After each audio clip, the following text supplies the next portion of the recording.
Good afternoon, and welcome everybody. Quite fair number of people here, and Happy New Year. The first session of How I Do It session 2022. We hope to sustain this momentum, and throughout year 2022, we'll get going, and then we can share as much experience as we have. So anybody interested can come and just share, and then not limiting to anybody, right? And I must thank Prof Mawaddah to again come and share with us his many experience with one of the UKM folio features. And today we are going to look at lesson. A little bit complicated, but it's not too complicated. It's fun to play with, and I'm sure you're going to excite many people. Hopefully, I'm not sure how it's going to be. So we're going to start with well, Prof Mawaddah will show us the one of the feature, one of her experience, and I'm sure one of mine, taking from quite a different perspective. One is clinical, one is more conceptual. How to present teaching material in our UKM folio, and yep. I think we will not delay too much, Prof Mawaddah. I think the floor is yours. You can share your screen, and yeah, thank you. Thank you, Prof Tong. Thank you for the invitation. And today I'll be sharing about my small experience. I think I'm still learning, Prof Tong. So, and perhaps all the learning that I've done and I can share with you, then perhaps we can expand and even share what we have learned together. In fact, today I'm also quite excited to learn from Prof Tong. So can you see my slides? Yes. Yeah. Okay, so hopefully it's okay. So it's on slideshow, right? So today's the first How I Do It clinic for this year, so I'm excited. So I'll be sharing about lesson. This topic we covered last year already, Prof Tong, but it was only a snapshot. So I presented earlier on a snapshot of H5P as well as lessons. So today I'm very happy to do a slightly deeper dive. So I hope I don't bore all of you with this, but I just wish to highlight that lesson is an activity in UKM folio. So some of you may not know, but it is considered as an activity, and therefore for counting of blended in your blending of your course, so it's considered an activity. So if you're short of activity, so it's good for you to add a lesson in your course. So if you add an activity in UKM folio, so this kind of pop-up will come out, and you just click at activities and look for lessons. So it's here there. So add a lesson there. So we'll be talking about this feature today. So later I'll bring you to UKM folio, and then you can see better there. So there are many ways to utilize lessons. I believe Prof Tong will talk about doing self-directed learning packages using lessons. We can also deliver problem-based learning with using lessons, and also case-based learning. So I find that this is very useful both for the undergraduate and postgraduate students. The idea first came around when we were during the pandemic, and the students were not allowed to go to the clinic. So what I used to do was to make sure that the student had enough case mix, exposure to clinical cases in ENT. ENT is very short postings, about 2 weeks only.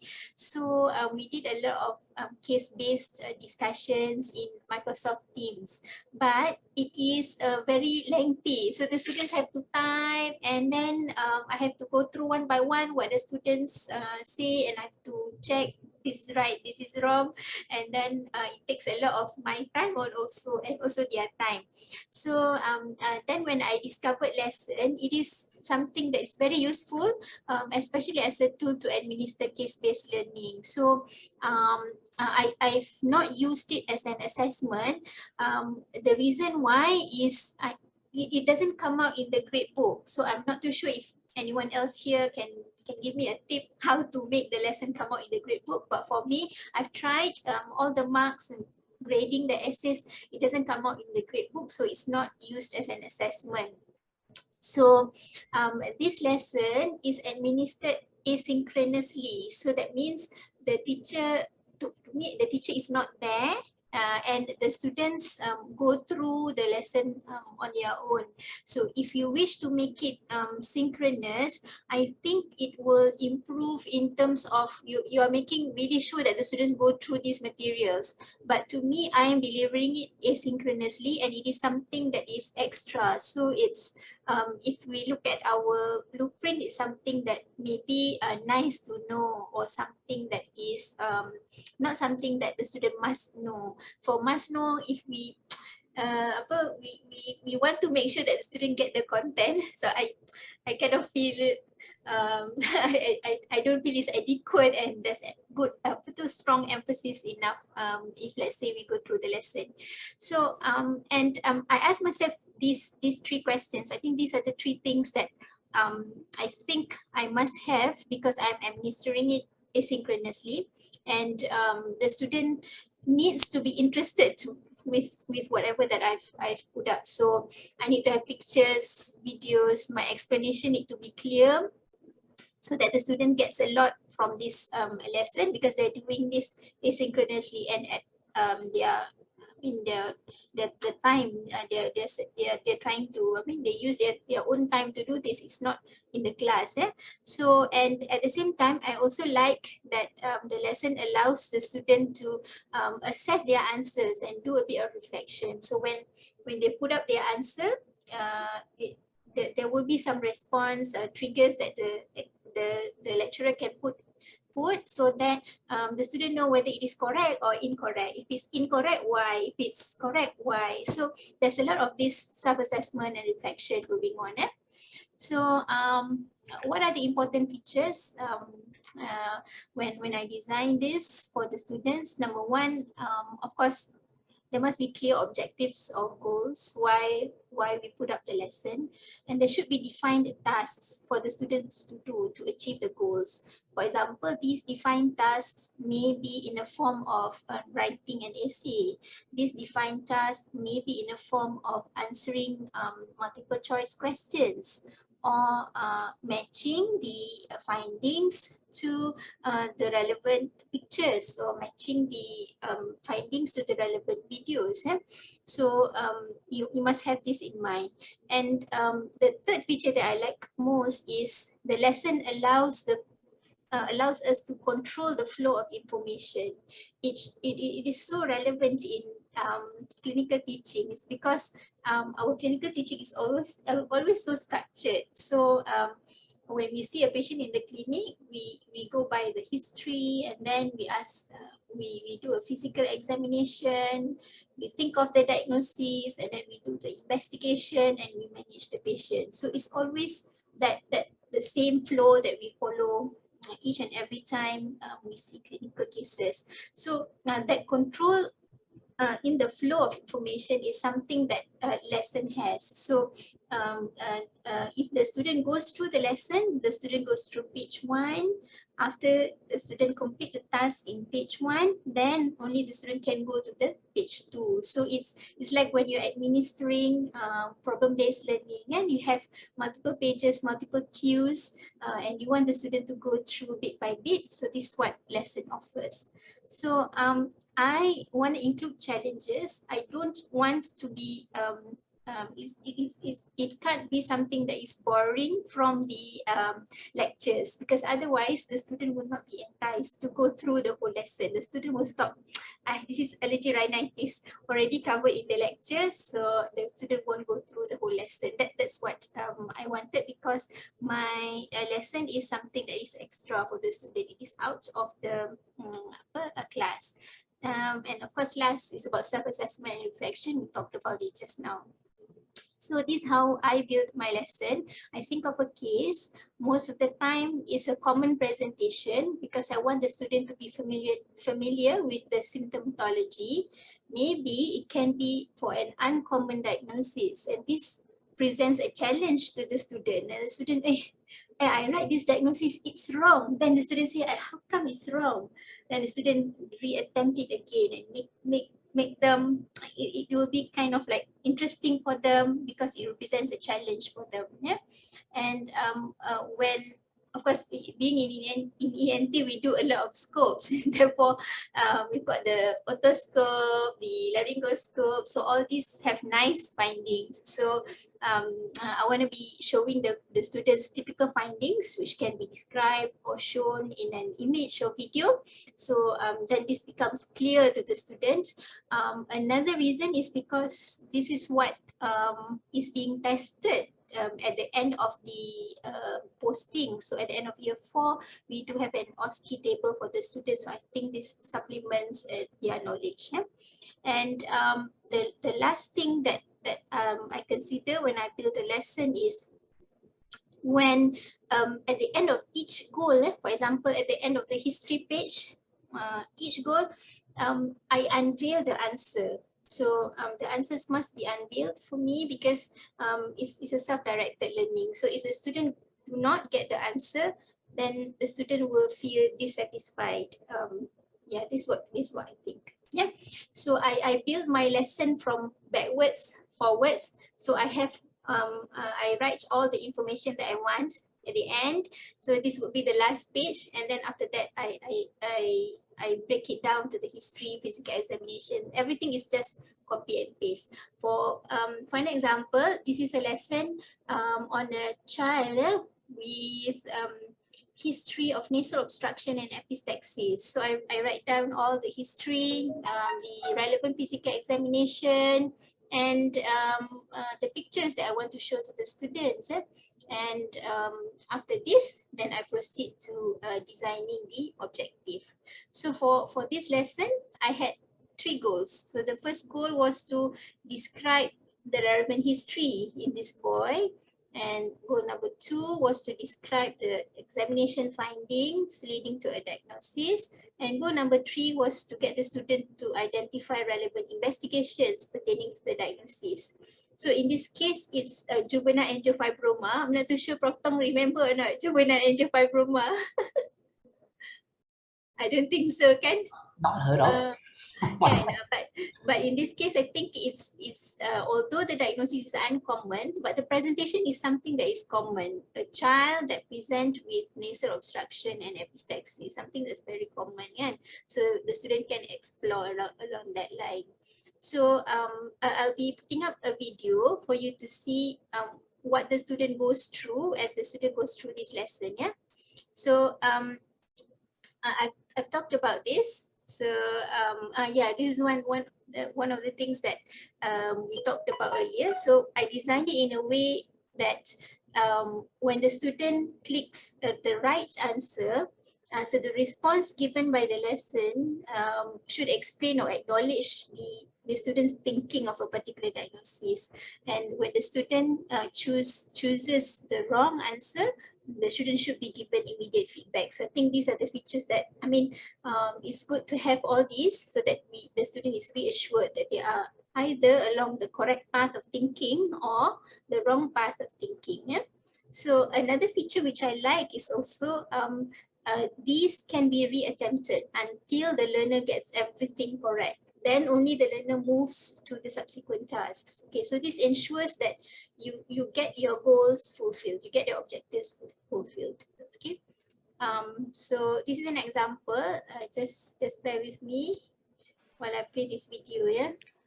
Assalamualaikum. So let's see how the students view the lesson that we have put up just now. So Bismillah, let's see whether this works or not. So I'm currently on my profile. I'm switching role to the students so that you will be able to see what the student will see on that lesson. So we'll go straight down to the lesson. Yeah, we are on this lesson on a child with epistaxis. So those are the objectives of the lesson. No, I'll start on the first page. So the first page, a 6-year-old boy with learning disability was brought by the parents to the ENT clinic with nasal obstruction associated with epistaxis. Are you ready to start? So the student click there. And then, all right, so these are the history page. So the student is supposed to choose the relevant history in this case. So let's say I'm the student. Let's choose from all these questions. So if I'm thinking that the 6-year-old boy has got probably nasal obstruction associated with epistaxis, common problems, maybe foreign body of the nose, or allergy rhinitis with traumatic bleeding from the littles area. But there's no history of sneezing, itchiness, or rhinorrhea, which are typical of allergy rhinitis. So maybe if I were to guess, I'd say, okay, maybe is there nasal itchiness? Yeah, it's important to see whether the symptoms are unilateral or bilateral. So I'm putting myself on the Nasal student's obstruction and shoes epistaxis in a and trying 6-year-old boy, to neck answer. Yeah? swellings, nasopharyngeal carcinoma. If I'm a mediocre student, I would say that it's less common in a child, but actually it is. So maybe I won't take that. How severe is the bleeding? Yeah, that's common. That needs to be asked. So I'm submitting these answers. So, the prompt says that you have answered incorrectly. Would you like to attempt the question again? So that means some of the questions are answered incorrectly. So my answers were, are the symptoms unilateral or bilateral? And I've put in response. This one I've keyed in for the students. So unilateral nasal obstruction and epistaxis is a typical history in a benign or malignant nasal mass, as well as in cases of foreign body. In cases of allergy rhinitis, nasal obstruction is bilateral and intermittent, while the epistaxis can be bilateral in traumatic bleeds. Okay, so if the student managed to get this answer correct, so the student will be able to see this response. Yeah. So now the student answered nasal itchiness, but my response was nasal itchiness, sneezing, and rhinorrhea are cardinal symptoms of allergy rhinitis. However, young children will rarely complain of nasal itchiness, more so if the child has learning disability. So the student it would then trigger the students to think that, oh, he or she may not have read the scenario completely. Yeah? So may have missed that history of learning disability, yeah, which was mentioned in the scenario earlier on. So the presence or absence of the nasal itchiness symptom may be less significant in this case. And then the student would be able to think that, oh, maybe the history of nasal itchiness is not that relevant in this case. So how severe is the bleeding? Does it stop spontaneously? Is it associated with passing of blood clots through the nostril? So the response tells you that this is the correct response. So this is a very relevant question. Severe bleeding is seen in cases of juvenile angiofibroma, while in traumatic epistaxis, malignant tumors, and foreign body, the epistaxis is rarely associated with clots and usually stops spontaneously. So if the student were to read the answer and the response given on the first attempt, the student is being taught how to think correctly. And now the student will answer again. So yes, I'd like to try again. So I think I'll not play it till the end. Assalamualaikum. So So basically, you know the trick. So basically, we try and get the students to reattempt again, and the student will look at the response, the trigger, and they try to figure out whether their answers are correct or incorrect. Yeah.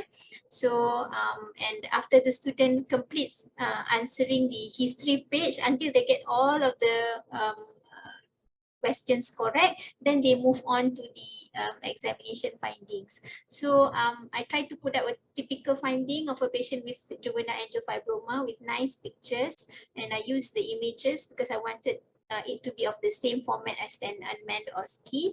And at the end of the at the examination findings page, I usually would reiterate the positive history from the first page, and the subsequent page I will uncover the findings and diagnosis, so that this provides some closure to the students. Yeah?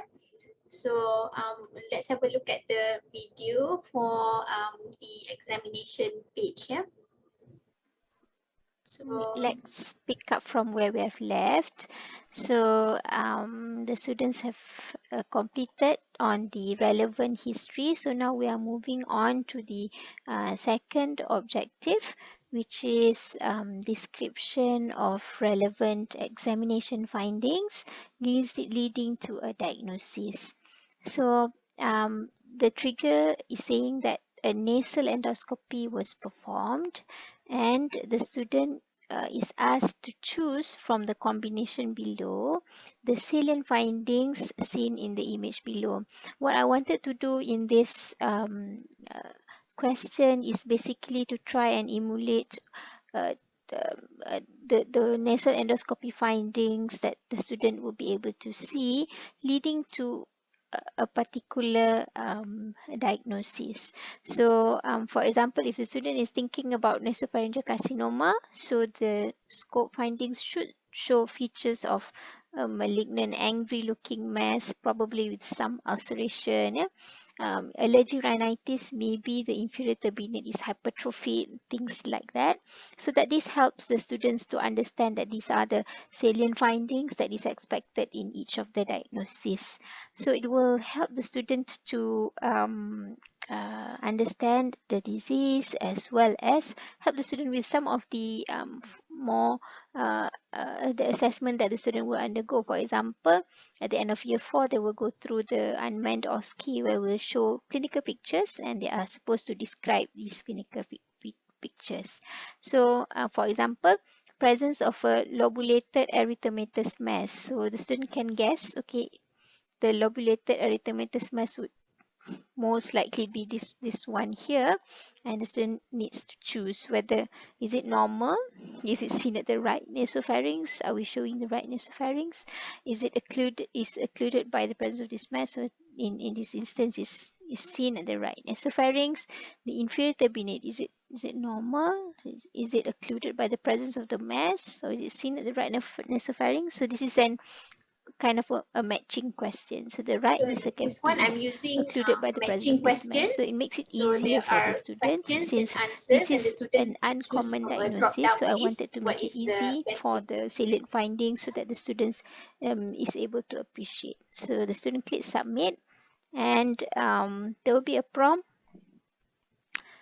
to say, yep, see, the response is presence of a lobulated erythematous mass seen at the nasopharynx. So the student know that what they answered is correct. Okay. So this is straightforward because not many So after options getting to the choose from. So correct, therefore, it's quite easy to give a response, and at the end, it's easy for the student to know whether their answers are correct or not. Yeah. So now the third page that I had in this lesson was to identify the relevant investigations pertaining to the diagnosis. So of course I put up common investigations, and students need to choose from this list of investigations, and there'll be some prompts. I know that the specific findings that I put up may be uncommon, but I think this provides opportunities for the students to do some further reading. And as I went along, so I uncovered the investigation findings and diagnosis so that the students can have a gauge of the diagnosis and provides closure for the students.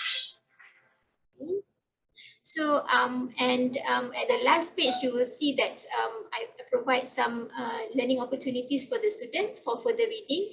And I think some of these topics is a good opportunity for us to let the student revisit some of the basic medical science topics. When they learn pathology, they learn anatomy. So I felt that was some of the opportunities that I wanted to put out. So not too sure whether there's audio in this one. So you can see and that this is the subsequent page that sums up the relevant findings in this patient. Yeah, so the 6-year-old boy with learning disability brought by the parents, and then we ask about the investigation in this patient. So the student puts up a short answer, short answer here, and immediately the lesson will auto grade the short answer for the correct investigation of choice. So in this scenario, I'm looking for CECT, contrast enhanced computed tomography of the paranasal sinus, as well as the angioembolization, because this is a relatively hypervascular tumor. So the video is lambat sikit. Let me fast forward.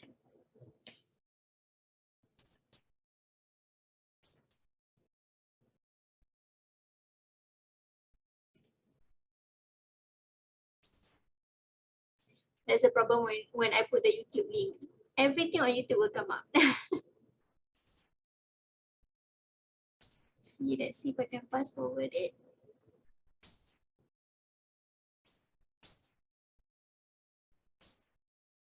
Okay.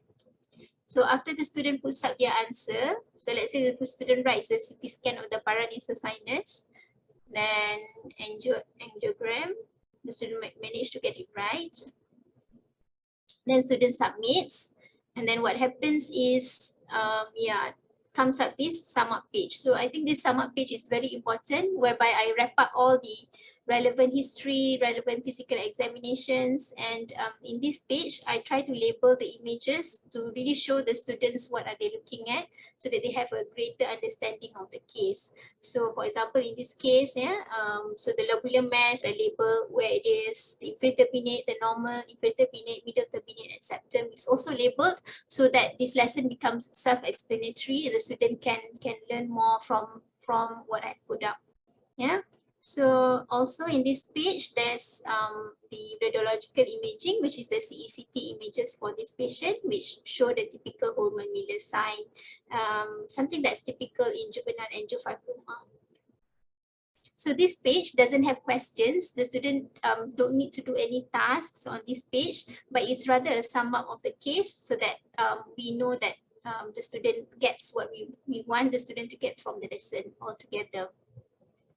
So this is the last page, is regarding the management of the patient. So we ask the student to choose the correct combination of statements. So in this case, the correct answer is the definitive management is endoscopic excision, and preoperative embolization reduces the intraoperative blood loss, and the disease occurs exclusively in male.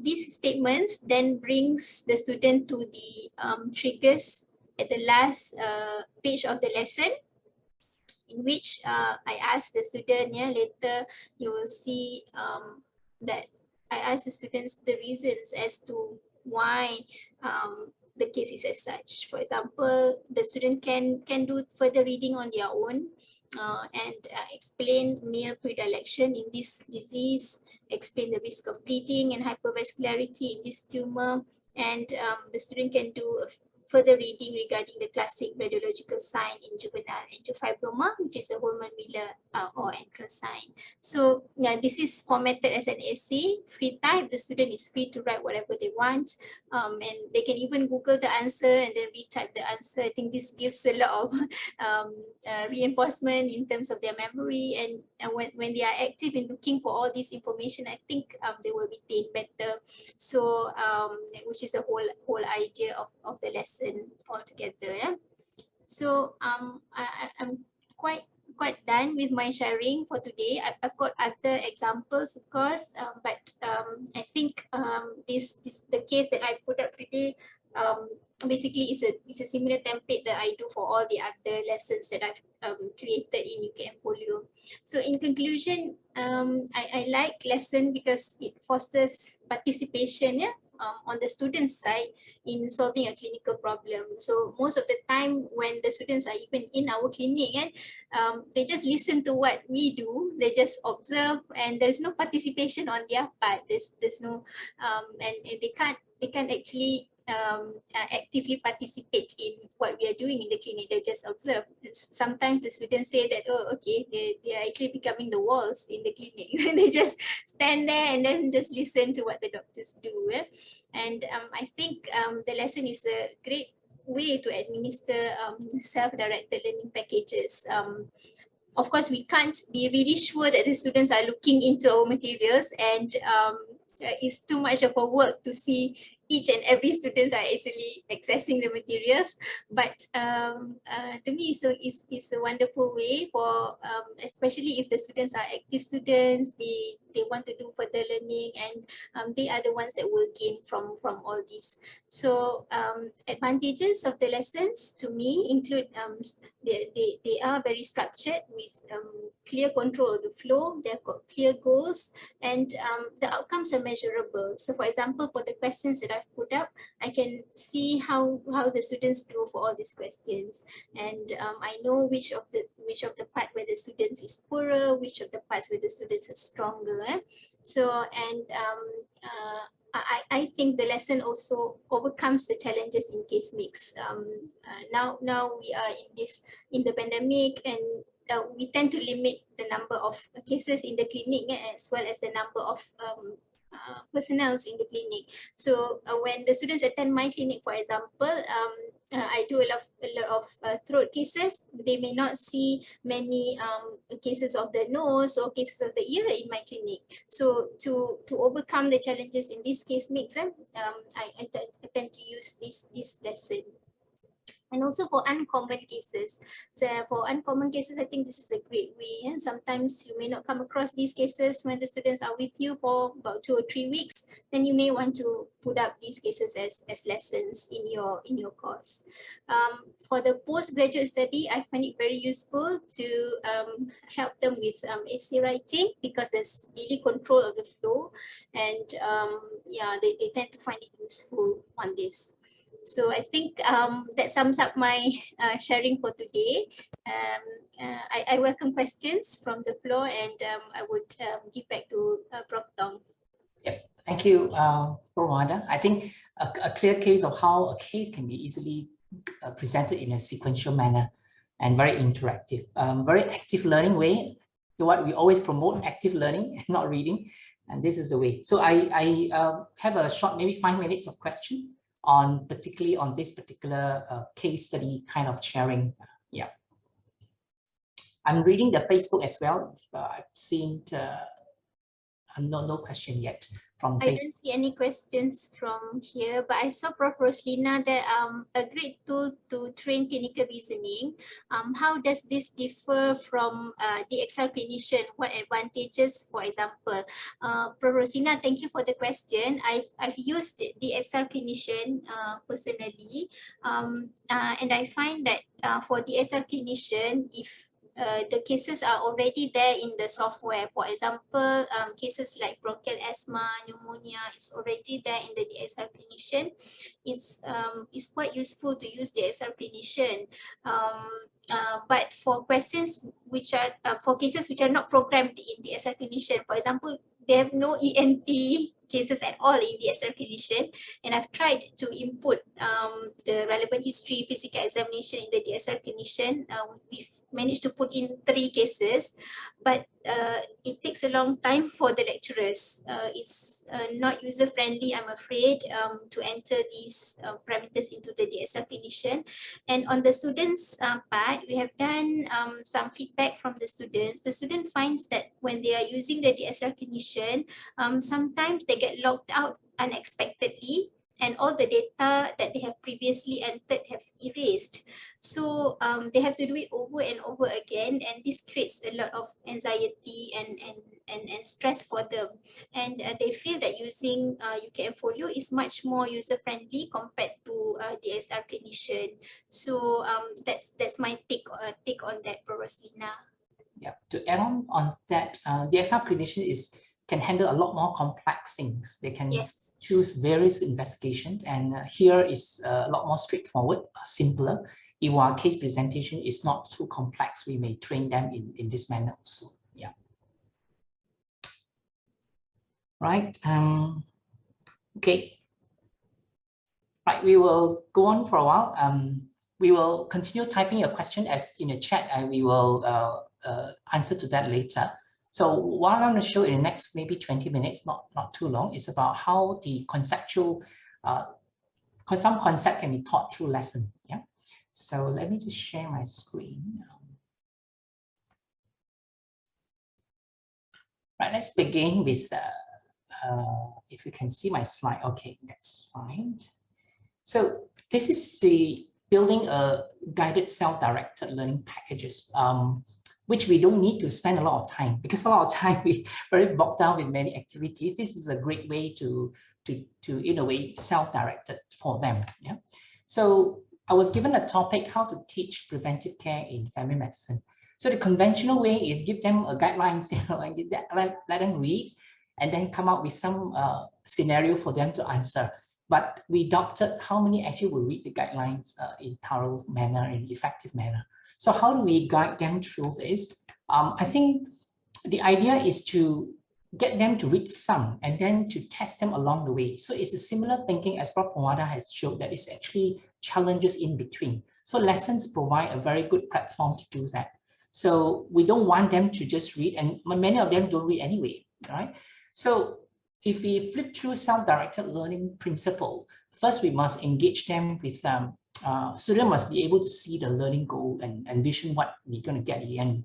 And then they must sufficient question about significance, you know, why do I need to do that? How do I do it? And of course, challenges. These are the three main principles. Without challenges, they will not engage in thinking, and be it cognitively or psychomotor. So that will nullify a lot of effective learning and deep learning, right? So how to translate this principle to the packages? First, of course, we must have a clear learning objective. It's needless to say, we always do that all the time, right? And second is the content. Contents must have elements of rationale, and there must be incremental exposure. So incremental exposure is very important to motivate thinking and motivate their learning. Otherwise, you dump them with too much of information at one go, they will lose everything. Okay, there must be self-sufficient checkpoint. The checkpoint is interesting that difficulty level must be varied. So the not so performing well students start slow, and the higher end student, or so-called the higher performer, will go directly to the most challenging question. And that is very adaptive kind of way of learning. So the lesson provide this kind of platform for us to maneuver, right? Last, of course, they have achieving a goal, you must inform them with good feedback, which has been shown in the case study just now. We give them the answer at the end to self-evaluate. Okay, those are important things. So the flow of the lesson, this is a simple one. I'll show you the model, which is a lot more complicated, but up to us to design how we're going to do it. So I start out with a very simple one. We give them some stimulus, and then obstacle 1, 2, 3, they have to go through before they achieve their final goal. So in order to engage them answering to self-directed learning, I will need to look at why, what, and how to do it in preventive care in primary care setting. So why, of course, the importance of preventive care, what to do, and then how do we do that? So how is important, that's interactiveness with a patient. Yeah. So I will have 2 minutes clips. It's going to be run very quick because I think similar features as what Prof. has shown. So I perhaps we will not go through very detailed. So I'm just going to show directly from the student's view from the YouTube. So I'm just going to enlarge that. Oh, I forgotten that. Did I share with voice? Sound. Yeah, correct. I've forgotten that. Yes, sound, correct. Thank you. So I'll just sit back. Hopefully that just 2 minutes will help. Yeah. This is the student view of self-directed learning package on health screening. As I click on, they will read the objective with simple orientation, go through the material in a video clip form, and they can check their answer. The status bar showed their progress. Let's check their understanding. They were given a question and they will attempt the question. Let's say they tested on respond to one question. Their response are given whether the response is correct or not. If it's wrong answer, they will need to try it again. This time round, with the response, they might pick the right answer. Once they got the right answer, they get a congratulations response and they can continue. The same cycle repeats itself until they complete the questions and move on to the second packaged. Similarly, even a yes response, you can give them more feedback. This is the second packaged. The next chapter. It may not necessarily be a video, it can be a link to a PDF file for their reference. They can check their understanding again. Again, a question can be posted and they can submit the answer. Again, a wrong answer will trigger them to read the feedback and they may want to try it again. This is a third package coming with the questions. This is a question asking for a text input of the answer. They can submit and check their answers provided. Once they're ready to end, they can click the end. And here you are, they have completed the packaged, right? The following tab giving them a summary of all that they can revise, plus if they are ready to end, they will just simply click satisfied and end. At the end, they receive a congratulation message and also their scores and grades. They can even view their grades and see how much they have got it from the exercise given. Right, it's all the other YouTube problem. Okay. So that's 2 minutes view. It's basically exactly the same thing what Prof. Mawaddah has showed. Therefore, the principle is the same.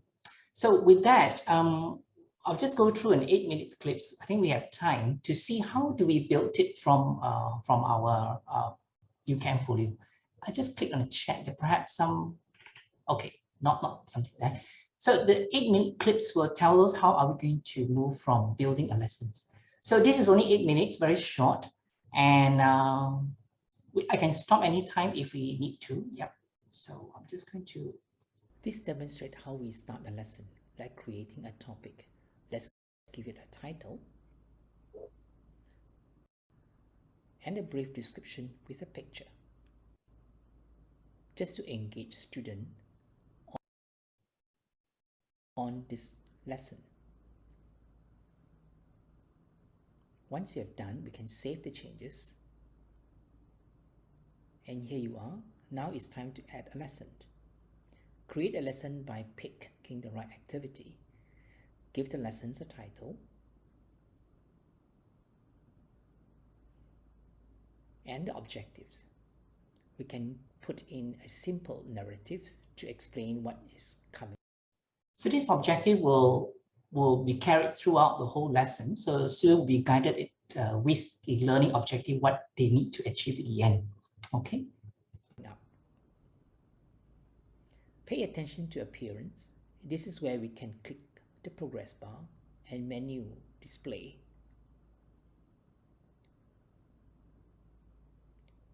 And also flow control. This is important and unique to lessons. How much you want to allow the student review and whether you want to provide options to try the question again. Here, definitely we want them to try many times. And we can set the number of question attempts to be unlimited so that they can practice on their own. The next is the grade. We can set it at the grade under practice lesson to yes, then no grades will be saved. However, if you save it as to no, then grades will be picked up and also recorded. In this time round, I would like to collect grades. Right, now the format is set. Let's go and add in our content to the lesson. First, at the Edit tab, they will prompt what to choose the types of content to put in. It can be question, cluster, content, or questions. Right? Let's add a content for a start. Same as the other Moodle platform, you add a page title and a page content. It can vary from video clips, text, files, or anything that you like the student to reference to. The next features is interesting. It has got content 1, 2, 3, and this is where the action button. What will the student do once they completed the reference material? So this is an important features that is unique. So you can set as many action button after they complete the task. So there's limit to 5 here. So it can bring us to many paths. Okay, but what we have shown so far is only one path. It's a linear path. So therefore, the content one here will only have only one. Yeah. So, but certainly we can have a lot more. A few choices, and we'll leave the jump later on. Jumps actually dictate where the page will go. At the moment, we only have one package. We will not have any jumps at the moment. But let's have create more and more content so that we can complete our lessons. We can add a question, a content. Here we'll add a question is to check the understanding. The questions come in multiple types of format. We can choose multiple choice or anything that you like. Let's add a question as multiple choice question. All right, type in a question as our quiz. The unique features is about the answers. You can have multiple answers if you like.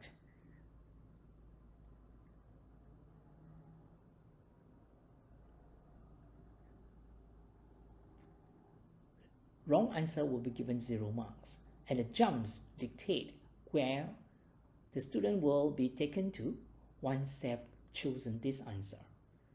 Again, we will leave the jump later because we haven't got any following page for this response to jump to. We will create similar response and answers and complete this question.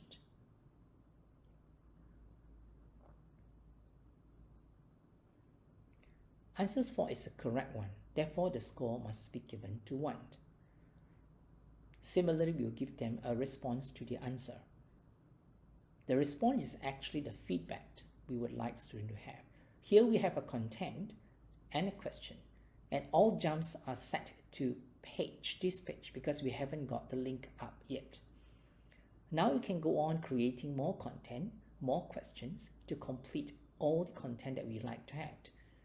This is checked too for the similar content.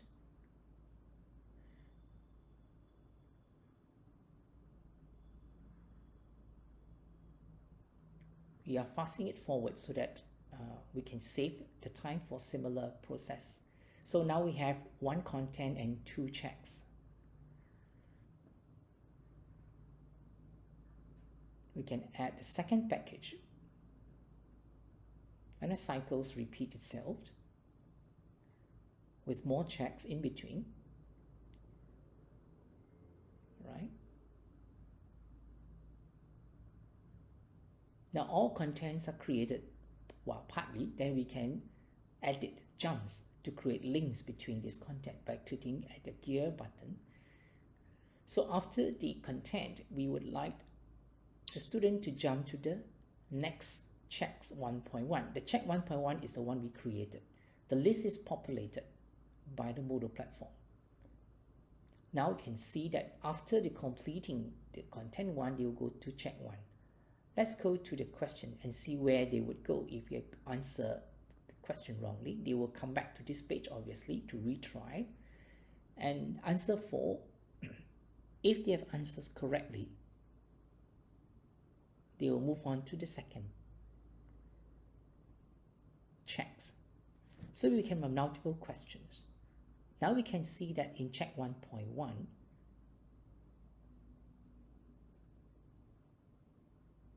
so the second question begins the same. We will create the same jumps. Wrong answer will go back to the same page, but the right answer will take them to the second package. In here, answer 1, they go to the second package. The others, they will have to go back to the same package and retry on the answer.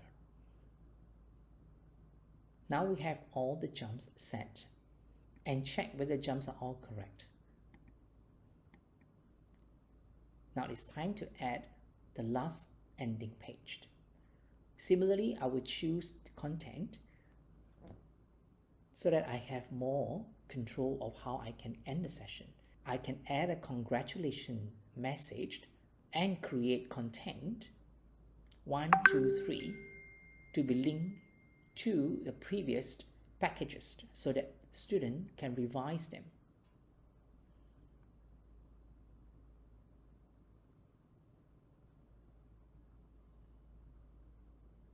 At the last content, I will add in the ending message where the jumps is set to end of the session.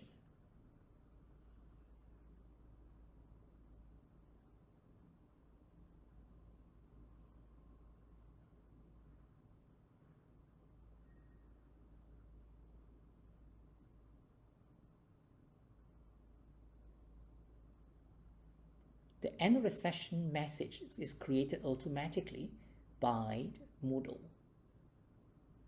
Here I have the last content page completed. We can review the last content page, and there's a congratulations message plus a final click to end the session. Thank you. Yep. So that kind of finish off how we built the Moodle, lesson, and so they will still have their grade. So what will you? Hi, in the next 30 minutes or so, I'm going to discuss the logic of mixed method research. Oh, sorry, problem with YouTube. Sorry. YouTube. Okay. If you tell the student that grade will be collected at the end, I think for them to finish the lesson will be much higher because they know they need to do it. Yeah. So these are the feedback that I've collected from them, whether they can able to finish the lesson within 2 hours. So we must plan enough reference and not too much for them. Otherwise, they will be bogged down by too many readings. So just enough to cover by 2 hours. So I found out from this particular lesson, they're able to finish within 2 hours. So that will be okay. And whether the checkpoint has been useful. And in fact, some of the comment, they ask for more questions. So it looks like they are stimulating their thinking. That's something good. And I will build more questions on top in later on. So material, was it too much? Well, some of them say it's still too much for them to read. I'm not too sure how to reduce that already. But anyway, there will be some outliers. Yeah. So this is the open feedback. So you can see, I'm very happy that it gotten a very positive feedback from a student. So highlighting the important thing that we will need to take particular attention to. So for every incorrect answer, there will be reason and provide links, and that's very useful for feedback. And every checkpoint has helped me to stay focused. That's very important. So I getting to know, well, what the theory told us actually is happening in our lesson. So the question must be stimulating enough, and so on and so forth. So what do you like about this lesson? I'm happy to see this also, because almost nothing that they say is about not liking lesson. Reading material too heavy, kind of expected, you know, and tables might be too small and too much reading material. So the only problem is reading burden. We found out our student may not like to read, so we may want to present it some other ways. So this is the last slide. I learned it from this YouTube clip, which is very useful. It's 27 minutes YouTube. It takes us through various steps in a clear manner. I might have gone through it too quickly. So this is the diagrammatic way how we can represent a lesson. So it can be as complicated as it is, but don't be scared by this complicated mesh. If you look at it one carefully, it will tell us where the jump is going to happen. So it can have a branch, or it can have a cluster. So it depends on how we dictate the jump. So although it looks messy, but if you analyze it one by one, it should be quite clear for us. Yeah. So I think I will have to stop sharing from then and I'll take some question if there's any. Yeah. There's a question in the chat, Prof. Tong. I think you answered the first one from Aida. What is the estimated time that the student will be occupied going through one lesson? For mine is 10 minutes only, Prof. Tong, because it's very short. One single line, parallel one line, settled already. So how for Prof. Tong's is probably more complicated because Prof. Tong has got more reading materials, and Prof already said that it's less than 2 hours. So the second question is, how is lesson different than H5P? So lesson is different than H5P. Both are activities, yes, considered as activities, but H5P, you can't control the flow. That's one thing. So for lessons, you can, as what Prof Tong has said just now, there's the jump, there's the checkpoints, and then you can use more formats. So for H5P, you choose a particular format. For example, interactive video is, you choose only interactive videos. There will be some questions along the line, but you can't control the flow. There will be some grading also inside H5P, but you don't have the flow going on there. So you can't bring the students through that thinking that you want them to have. For example, something that stimulates their mind, then after that bring it to another stage and bring it to another stage. You can't have that in H5P. Yeah. So yeah, Prof Tong, what do you think about that? Yeah, exactly. So I haven't used HIP much although, but have a glimpse to it. There's a video also, they have branches of where you want to go, but often it's just one format. Here is a lot more flexible, correct? Yeah. Sorry, it's Ida here. Oh, I see. So that's the difference, because I've been trying to use HIP and I find it so frustrating. No wonder. I see. Lesson is okay. Now I understand. Thank you so much. Yeah. But I like H5P for certain reasons also. There are good things about H5Ps. For example, if you work with images and videos, it's much easier for the student to understand with H5P. And it comes out nicely, like single page only. For lesson, brings to another page. You can jump, bring back and forth. Yeah, and I think the lesson, what it has is, you got to draw the map first. Otherwise, you're not sure where you're going to jump to. Things can be very complicated. So like the last slide, you draw the map, how things going to jump and create your content. Then it's more oriented. I got very confused the first time. Yeah. So can I just have a concept or a new knowledge that you want to introduce? Would that be better for lesson or H5P? If there's a lot of explanation needed, for example, the concept of preventive care, I find it hard to read. So I actually created a video explaining, but the video cannot be too long, as what we all know. You only 5-10 minutes of thing. So it will be much better. And yeah, because complex concept is difficult. Yeah. So you mean much better to use lesson or H5P?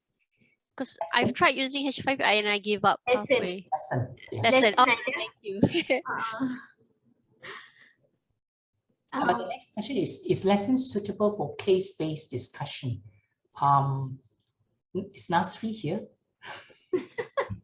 Because for medical educationists, case-based discussion is very unique. It has its own format. So we do not want to violate so-called the term of case-based discussion. I think Prof. Roslina is here also. Work-based assessment, I think that's part of it. I might want to share if we have said something wrong. But case-based discussion is based on student record. So to build in a lesson, it might be a little difficult because we want to see what the students has done or ours. Oh, maybe I put it wrong. Maybe I meant case-based learning. Oh, I see.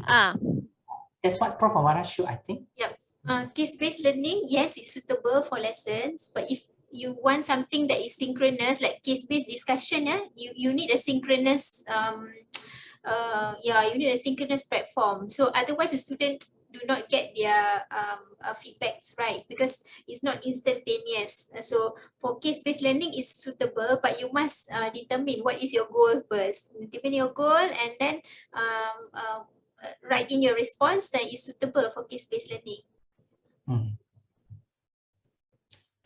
All right, I think we have finished looking at the chat. If there's any open question, then we will answer. Yeah, Prof. Rosina added that case-based discussion has other real-world aspects, including experiential learning, the empathy, the professionalism. So this doesn't come in lessons. Of course, it's the students are in front of the computer and they can't learn all these things. Yeah, what we want to promote lesson in some form of self-directed way of learning, where it can save, well, selfishly, it can save a lot of lecturers' time. Like it did in my case also. So when I ran the session on Microsoft Teams, it took a lot of time, and now I save a lot of time, and I just concentrate on the issues. The student ask questions offhand on WhatsApp, we just address the issues. Okay, there's no more question. And I'm aware of time. Now it's 3:31. Okay, we are just on time for our session, How I Do It session. So, well, thank you for participating, and we hope to co-learn together. And if there's any more challenges or questions, we may not know the answer, but we'll explore in our Google. Okay. Convert our SLP to, yeah, I think so. Yes, I think that's a great move. We should convert. And then we give real case scenarios, and the students will find it interesting, and insert relevant images, make it stimulating for them. So it's interesting for both parties to, yep.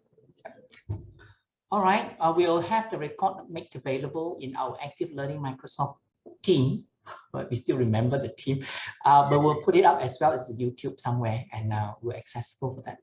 Well, thank you everybody for participating, and thank you, Prof. Mawaddah, for sharing. It's always a pleasure to have you. Thank you, Prof. Tong. See everyone soon. Bye-bye. Bye.